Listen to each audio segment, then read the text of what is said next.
Good morning ulit. Ito naman ang pangalawang ulam. Gulay na chop suey.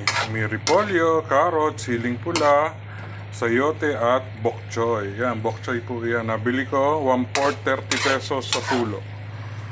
Ayan. Gisa-gisa lang po. Mamaya lalagyan na natin yung pampalapot.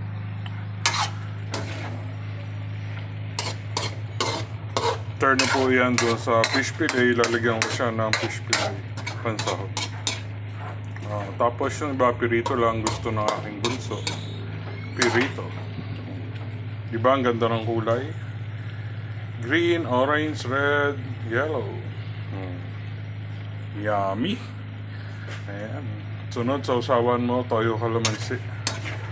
Ayos na. Ayan. Ayan, nilagay ko na po yung pampalapot. Harina lang naman yun.